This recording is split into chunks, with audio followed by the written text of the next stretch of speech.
Welcome to Tech Disruptions, deep dives into the technologies reshaping industries, from AI to quantum to biotech.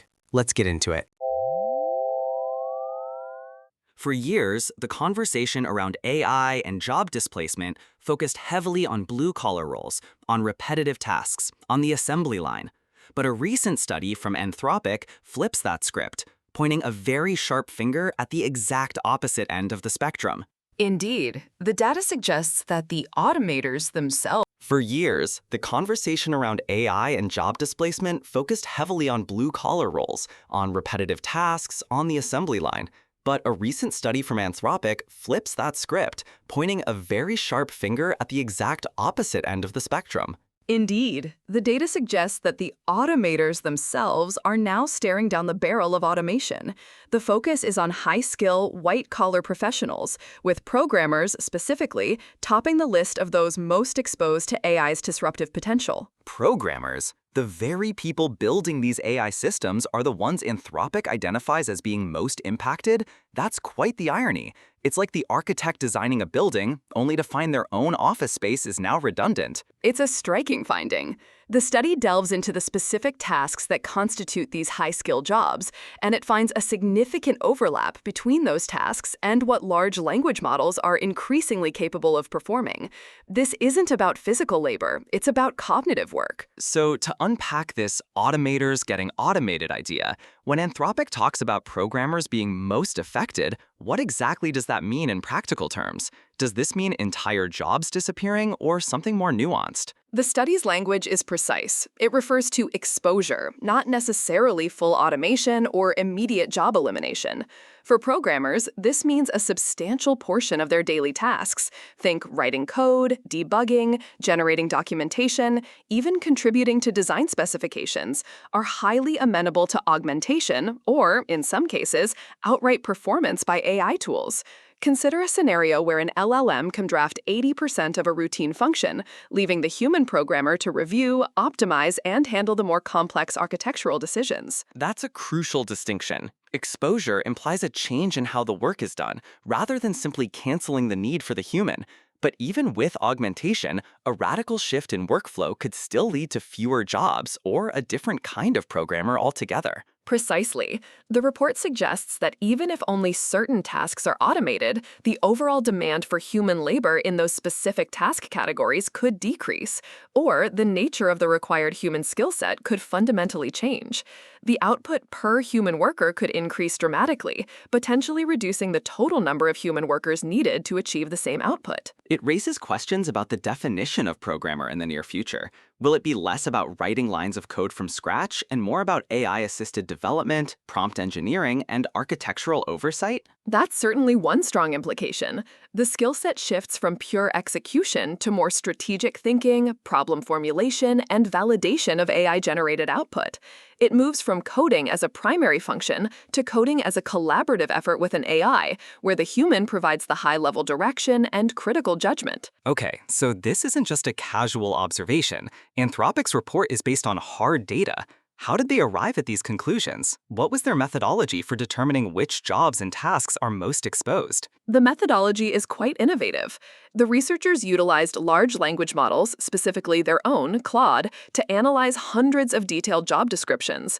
They tasked the AI with estimating what percentage of a job's responsibilities could be either performed more quickly or to a higher quality by an LLM. So they essentially used AI to evaluate AI's potential impact on human jobs. That's a meta-level analysis right there. It is. The LLM acted as a kind of expert assessor, evaluating tasks based on its own capabilities.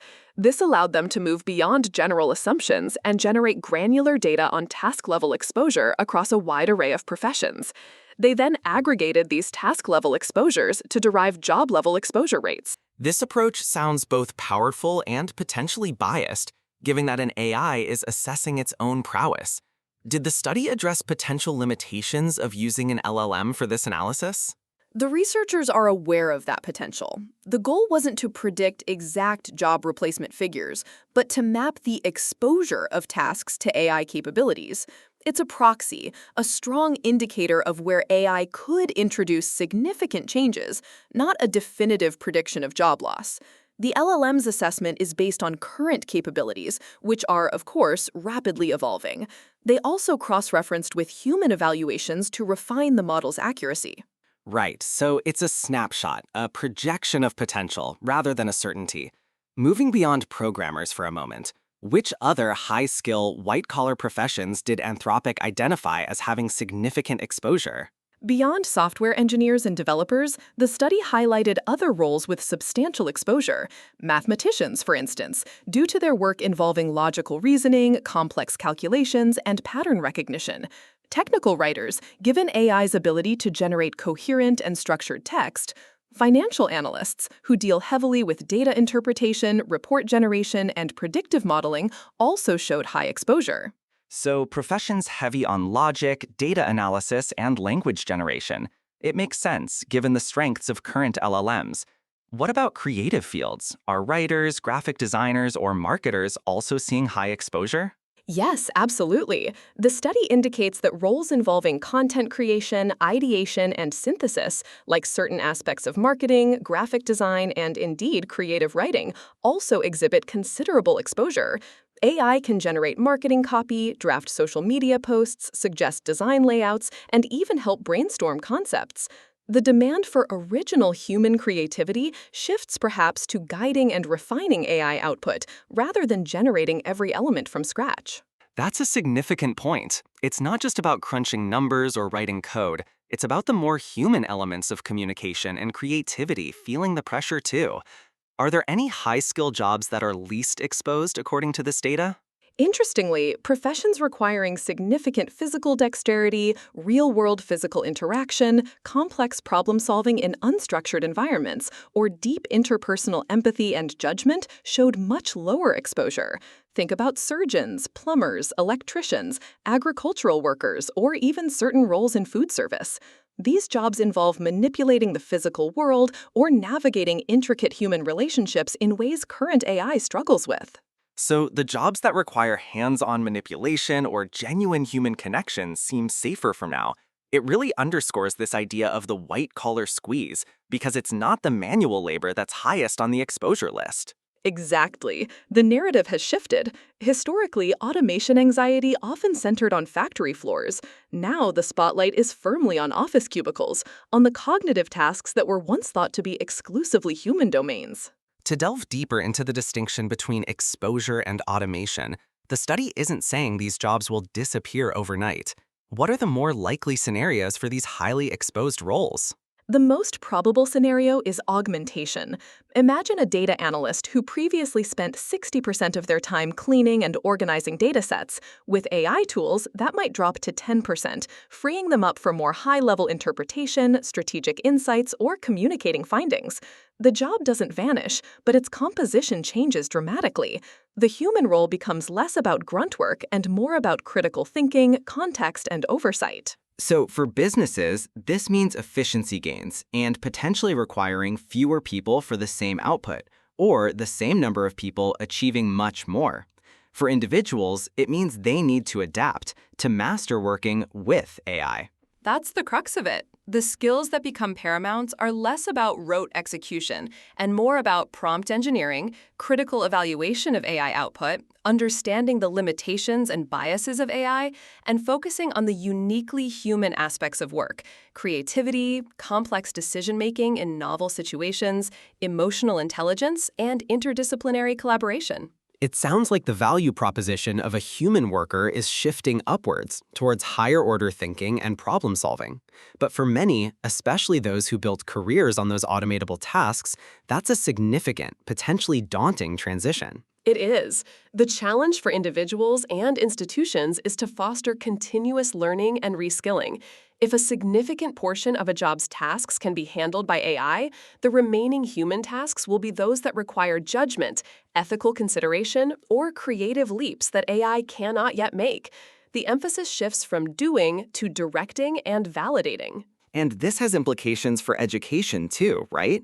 If these trends continue, the skills emphasized in universities and vocational training might need a radical overhaul. Absolutely. The traditional curriculum might need to incorporate more critical thinking, interdisciplinary problem solving, and AI literacy. Understanding how to leverage these tools effectively rather than being replaced by them becomes a core competency across many fields, not just tech. It almost feels like a new industrial revolution for the knowledge economy. The tools are changing, and with them, the very nature of white-collar work. That's a fair analogy. Just as previous industrial revolutions transformed manufacturing and agriculture, this wave of AI is poised to reshape cognitive labor. It's not just about doing tasks faster, it's about redefining what human intelligence is needed for in the professional sphere. So, looking at the bigger picture from Anthropic's report, what are the most important takeaways for listeners grappling with these changes? First, the impact of AI is increasingly targeting high-skill, white-collar jobs, not just manual labor. This is a crucial shift in the narrative. And second, exposure is not automation.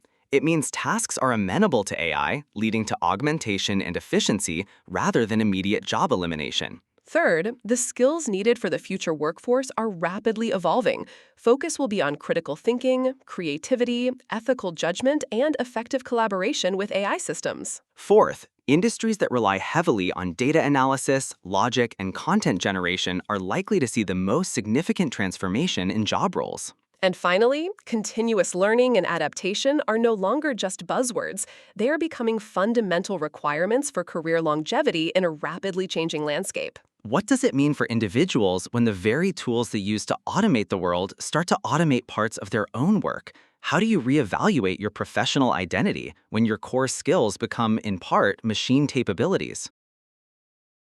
That's all for this episode of Tech Disruptions. Join us next time as we keep exploring the technologies reshaping our world. Thanks for listening. We'll see you next time. Stay curious out there.